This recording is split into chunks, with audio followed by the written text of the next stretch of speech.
Hey everyone, welcome back. So in this lesson, we're going to be using what we've learned in the last few weeks as far as special angle relationships. I need the pen. Special angle relationships, the Pythagorean theorem, and triangle mid-segments. And we're going to begin to make and analyze the connections that this has to the XY coordinate plane, right? So we're going to go back on to a grid, right, an XY coordinate plane, which we actually haven't done since we did rigid transformations, which kind of led us here, right? So now we're going to take the stuff back onto a grid and really extend on our understanding and learning. So we are going to start off today by reviewing what we already know, and then we'll take a look at things on a grid. There is also an applet linked that I'm going to show you, but you guys have access to it to play around with and try different things out.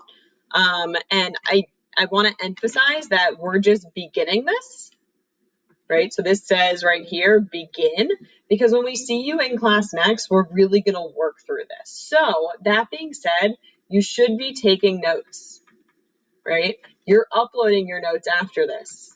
Upload them, right? So whether you printed this out and you're taking notes directly on this presentation, that's a great idea, or you're writing them on a separate sheet of paper, that's fine as well. You want to make sure that you bring them to class next time, right? So not only are you uploading them, but you have them out and ready to be added to and ask questions and all of that stuff when we see you next. All right.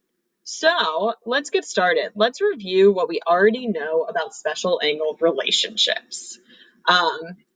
So we've done a lot of special angle relationships. I'm going to list them all here. We're not going to really do them all necessarily. We're going to focus on a few, and then hopefully you see the link. Like there's a huge link between special angle relationships and triangle mid-segment, right? So there's only a few that I'm going to focus on a grid when we specifically talk about special angle relationships, but they are all really important for us to know because they do have a link. So the first ones that we did the ones that didn't rely on parallel lines, right? So that was like right angle.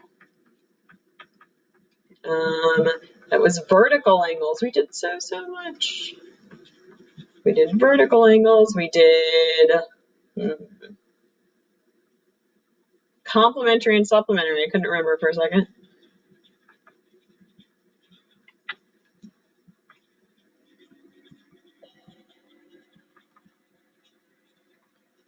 We did a linear pair, right? And then we transitioned and we went on to we looked at parallel lines, right? And these are the ones that rely on lines being parallel. Like we don't know their relationship. There's nothing super special about them until like we know that the lines are parallel, or we could use these relationships to prove lines parallel. And this is really the one that's like really going to lead us to triangle mid-segment theorem. So parallel lines, and those were corresponding, alternate interior, alternate exterior, and those are all congruent as long exterior, yeah. And then the one that was supplementary is same side interior, right? And we need the transversals and all of that stuff. So fun stuff, right? And then we've recently talked about the Pythagorean theorem. I don't want to say that we learned the Pythagorean theorem because you've learned it before, but we reviewed the Pythagorean theorem, which was a squared plus b squared equals c squared, right? And the Pythagorean theorem, we could find a, emphasis on a, not more than one, missing side length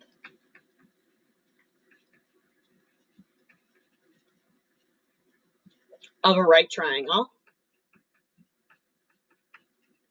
Or we could determine if a triangle is a right triangle. Okay. And then finally, we talked about triangle mid-segments, which had some great properties for us, right? So a triangle mid-segment, the mid-segment is half the length of the base and it's parallel to the base. And that idea of it being parallel really takes us back to these special angles, right? So there's a lot of overlap there. So for instance, if I have this triangle and let's say these 3 points are all mid-segments, well, if I connect them, maybe you can see I have, I don't know how the highlighter works. I'm not super familiar with this yet. Why doesn't it work?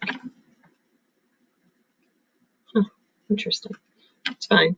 I have this triangle. I have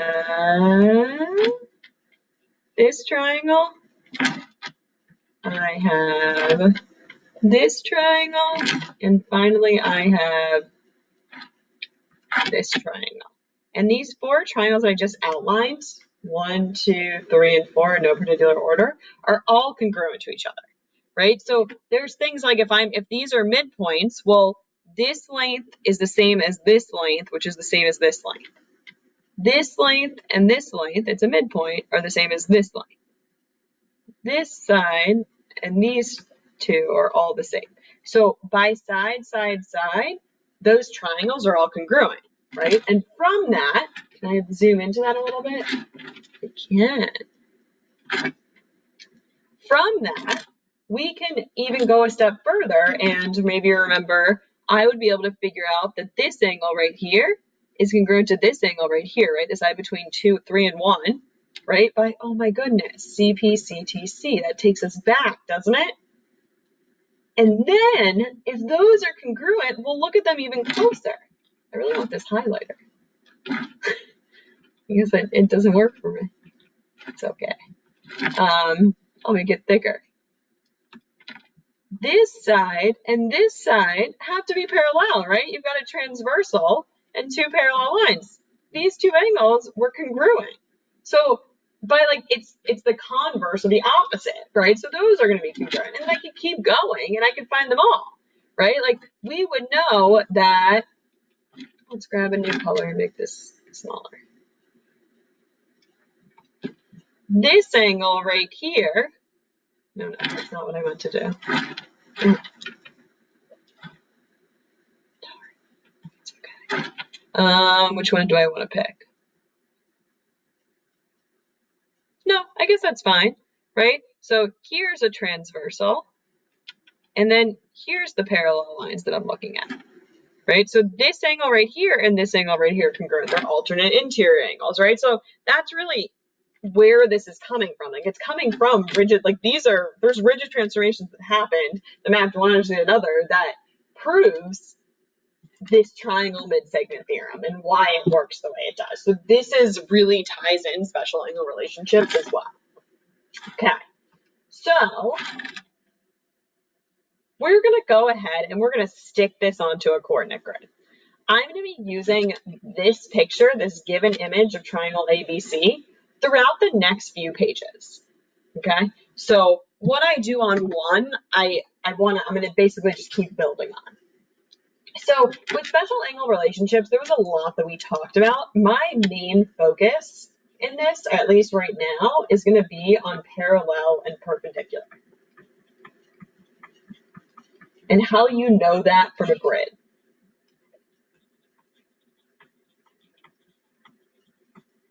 How do you know? Maybe you're telling to yourself, or you're yelling at the computer, or you're Googling it, that we need to figure out the slope. Right? And maybe you remember that that letter was M, and we would do rise over run. So really, realistically, we're working with a triangle. There's not going to be anything that's parallel, right? But we can figure out if something's perpendicular. And if you remember, perpendicular means 90 degrees or right angle, right? So that's really going to tell us, is this a right triangle? Right? So let's check it out. Let's do it right on the grid. So I'm going to go ahead and I'm just going to count rise over run. 1, 2, 3, 4, 5, 6. 1, so this is 6.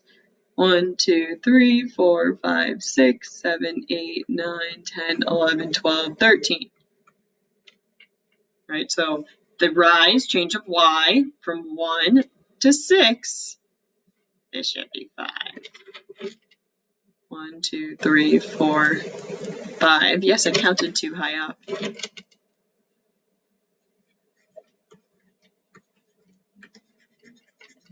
I might get some of this to work. It's okay.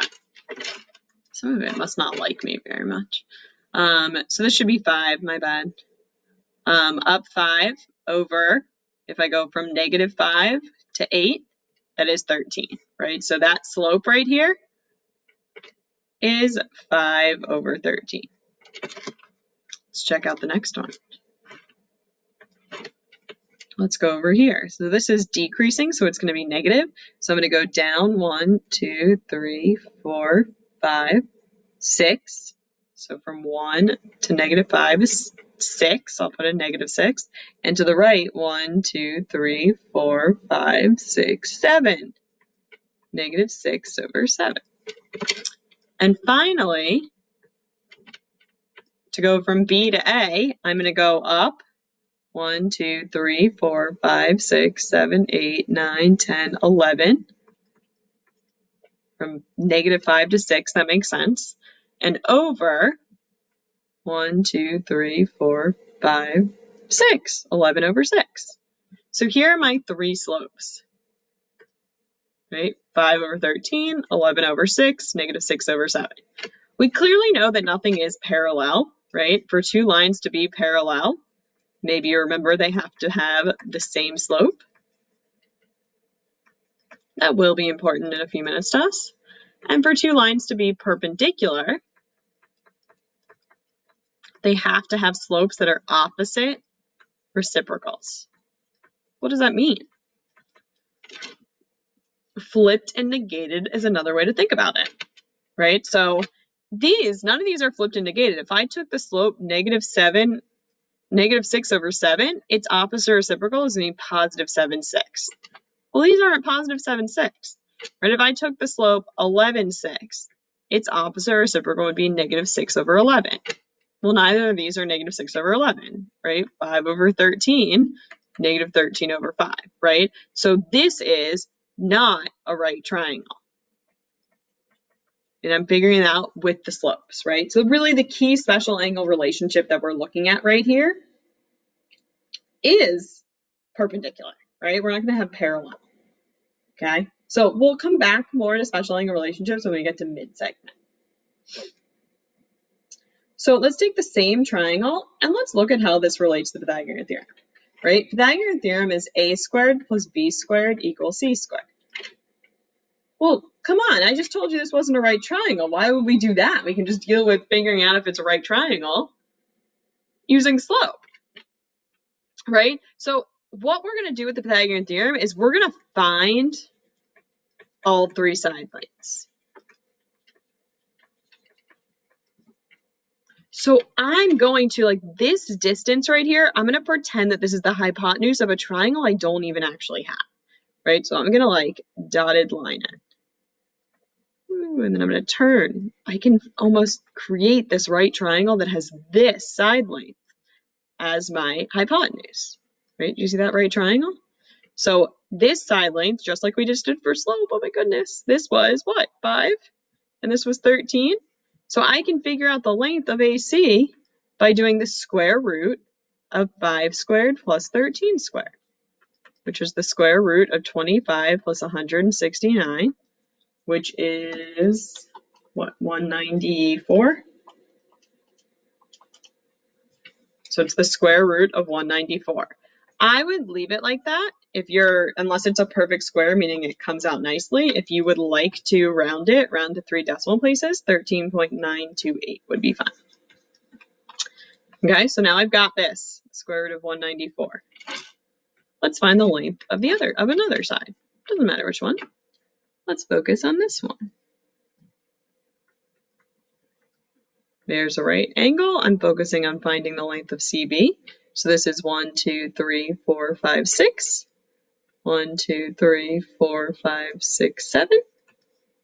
Right, maybe I already knew that though. So CB, 6 squared plus 7 squared, the square root of that. That's 36 plus 49,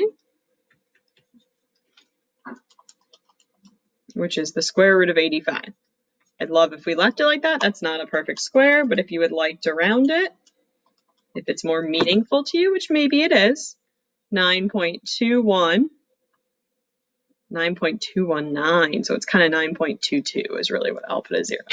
So not, I'm going to leave it as the square root of 85 though. No need. Okay, and let's do that. Let's go ahead and do that last side. So here, again, if you want to create your right triangle inside, it just, to me, it gets a little messy. So this is 1, 2, 3, 4, 5, 6. And what was this, 11? Yeah, 6 and 5. So I'm going to be, when I find this one, AB is going to be the square root of 6 squared plus 11 squared. 36 plus 121. 157. Is that right? 136 and 21 is 157. And if you would like to round it, I've got, it's about 12.530. Okay. So we can use the Pythagorean theorem. This is really how Pythagorean theorem is helpful to us. Maybe you remember learning something about the distance formula. The distance formula, I don't know if it looks like this, something like this.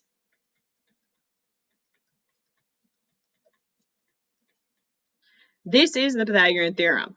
X1 minus x2, the difference of my x's, well, what's the difference of -5 and 2? Well, that's 7. Oh my gosh, 7 squared, right? This is the same thing as a squared plus b squared. It's the change, the horizontal change and the vertical change. That's all that's happening there.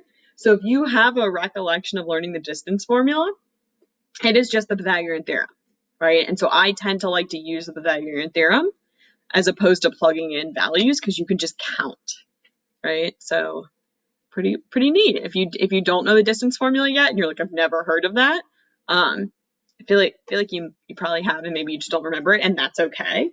It is something that we are going to learn more about a little bit later, but it does tie in nicely right here.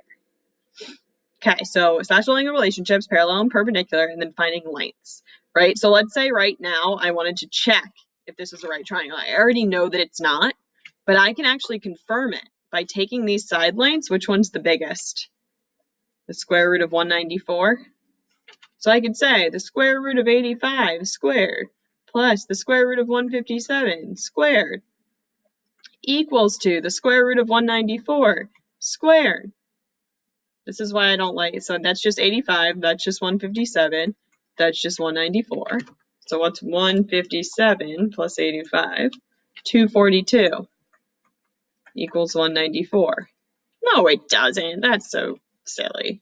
242 is clearly greater than 194, which actually means that this is not a right triangle, which we already knew. This is an acute triangle, meaning all three angles are less than 90 degrees, right? So we can determine that using the Pythagorean theorem. Pretty cool. I could have just, yeah. And finally, let's take a look at mid-segment theorem. So the mid-segment, I need to figure out the midpoints. Okay, so I want to figure out what's halfway between A and C. So maybe I can count 1, 2, 3, 4, 5, 1, 2, 3, 4, 5, 6, 7, 8, 9, 10, 11, 12, 13. So is that up 5 over 13? So I'll go up 2.5 and over 6.5, 1, 2, 3, 4, 5, 6.5, right? So it's like right there. What's the coordinates of that? 1.5, 3.5, right? So I can figure that out. What's halfway between these two? 1, 2, 3, well, halfway between 2 and 8. have to go 3. 1, 2, 3. Halfway between -5 and 6, 5.5. 1, 2, 3, 4, 5.5. So this is going to be 1, 2, 3, 4, 5, 1/2. Oh, there's a midsegment. Check this out. Okay, so one of the ways I could have found that midpoint is maybe you know the midpoint formula is x1 plus x2 divided by 2, divided by y1 plus y2 divided by 2. So you're averaging the x's and you're averaging the y's, right? I could have taken -5 plus 8 is 3. 3 divided by 2 is 1.5. 1 plus 6 is 7. 7 divided by 2 is 3.5. Right, so that gives me those midpoints. So here's what we want to look at now. Let's like really tie this together. Let's find the slopes. So here, this slope right here, we already know. Down 1, 2, 3, 4, 5, 6, and over 7, right? -6 over 7. What's this slope? I'm going down to get from 3.5 to 1.5. Am I going down 3?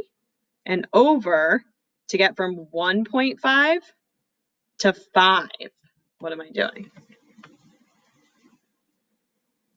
And it's not 5. 1, 2, 3, 4. Yeah, it is. 5 minus 1.5 gives me 3.5. Well, can you look at those? -3 over 3.5 and -6 over 7. This is just like a dilation of it, right? If I took this whole thing and I multiplied it by 2 over 2, that's just by multiplying by 1, I'm going to get -6 over 7. These have the same slope. They are the same, right? These are equivalent to each other. -3 over 3.5 equals -6 over 7, right? Therefore, these are parallel, which we know as a property of midsegments, right? But this is graphically why it's going to work, right? So pretty cool. So even more than that, what else do I know? Let's go ahead and let's figure out the lengths, right? We just did Pythagorean theorem. Here, we already figured out CB. What was it? I forgot. CB, 6 squared, was the square root of 85, right? So this was the square root of 85. So this has to be half of that, right? So let's figure it out. So I'm going to be doing the square root of 3, wait, I had to go down 3, so 3 squared. Don't worry about if you want to make it a -3 squared, that's fine. A negative, and like, it's still going to be positive, right? -3 squared is still +9. And then plus, I had to go over 3.5 squared. Let's see. 3 squared plus 3.5 squared. I'm going to get the square root of 21.25. Okay, so what is that approximately? The square root of 21.25. I'm going to get approximately 4.661. Right, and this, the square root of 85, was approximately 9.2220, I think. Yeah, right? So what happens if you took that and you divide it in half? Oh my gosh, you get this, right? It's half the length and it's parallel, but we can use what we know to actually show this, right? Which is so cool. The other piece of it is that we can look at, so these have the same slope. And then if we treat this as the transversal, the relationship between the slopes, right? Oh, they have the same slope. That's why this angle and this angle are going to be congruent. Right? And this angle and this angle. It's pretty cool, isn't it? Could even find the midsegment of the midsegment. Right? So this is really how, and I could do that. I could keep doing this with other sides, but just to get like the emphasis of when I'm saying we're putting this on a grid, like what are the things that we're focused on? Right, so really looking at finding length using Pythagorean theorem and finding slope. It's really our key pieces. Okay, so let's take a look at this applet, which is linked here. So I believe I have it opened. least I thought I did. Yep, I do.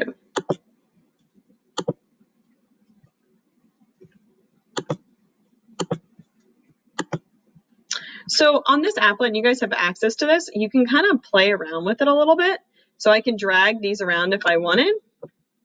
But what's even cooler is that I can find these mid segments and I can check the slopes, right? So I can find each one, I can construct this if I want, and I can play around with it and see really like what occurs.